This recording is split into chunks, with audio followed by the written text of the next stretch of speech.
FSSAI பொறுத்தவரை மேகிக்கு தடை விதிக்கப்பட்ட நேரத்தில் இருந்து அதன் செயல் திட்டங்களில் மட்டும்தான் மாற்றம் என்றில்லை.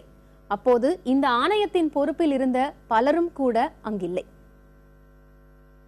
நெஸ்லே இந்தியா நிறுவனத்தின் மேகி நூடுல்ஸுக்கு தேசிய அளவில் தடை விதிக்கப்பட்டது 2015 ஆண்டு ஜூன் 5 ஆங்கிலத்தில் லீட் என குறிப்பிடப்படும் காரியம் என்ற உலோகம் அனுமதிக்கப்பட்ட அளவை விட கூடுதலாக உள்ளது எனவும் MSG எனப்படும் மோனோசோடியம் குளூட்டோமேட் இருப்பதாகவும் கூறித்தான் அந்த தடை அமலுக்கு வந்தது.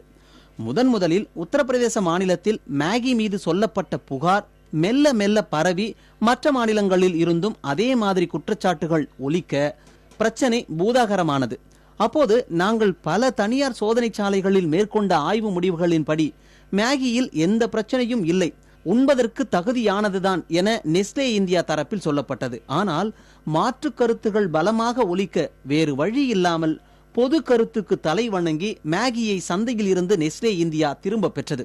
அதன்பின் நீண்ட விவாதம், வழக்கு, சோதனை முடிவுகள் என நீண்ட பிரச்சனை இந்த மாதம் உச்சநீதிமன்ற தீர்ப்பின்படி முடிவுக்கு வந்தது. மைசூரில் உள்ள மத்திய அரசு நிறுவனமான CFTRI எனப்படும் இந்திய உணவு தொழில்நுட்ப ஆய்வு மையத்தில் 16 மேகி நூடுல்ஸ் மாதிரிகளின் மீது செய்யப்பட்ட சோதனைகளில் காரிய உலோகத்தின் அளவு அனுமதிக்கப்பட்டதை விட அதிகமில்லை என தெரிய வந்தது. மறுபுறம் MSG எனும் மோனோசோடியம் குளூட்டோமேட் உணவில் இடம்பெற்றிருந்தால் தவறில்லை எனவும் CFTRI கூறியது. இதன் அடிப்படையில் மேகிக்கு மீண்டும் அனுமதி கிடைத்துள்ளது. இந்த நிலையில் FSSAI குரல் மாறி ஒலிக்கிறது.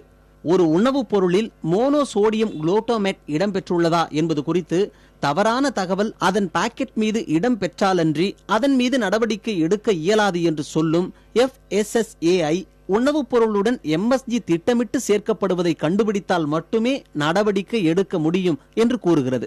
இது தவிர உணவு தர நிர்ணய ஆணையத்தில் மேலும் பல மாற்றங்களும் நடந்துள்ளன. நேரடி பொருள் விற்பனையில் ஈடுபடும் ஆம்வே போன்ற சில நிறுவனங்களின் உணவு தயாரிப்புகளுக்கு மாநில அளவில் நடத்தப்படும் தர சோதனை போதுமானது.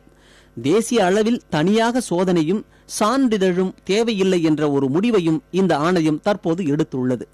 இன்றைய நிலையில் கொல்கத்தா மற்றும் காசியாபாத் என 2 இடங்களில் இந்த ஆணையத்துக்கான தனி ஆய்வகங்கள் உள்ளன.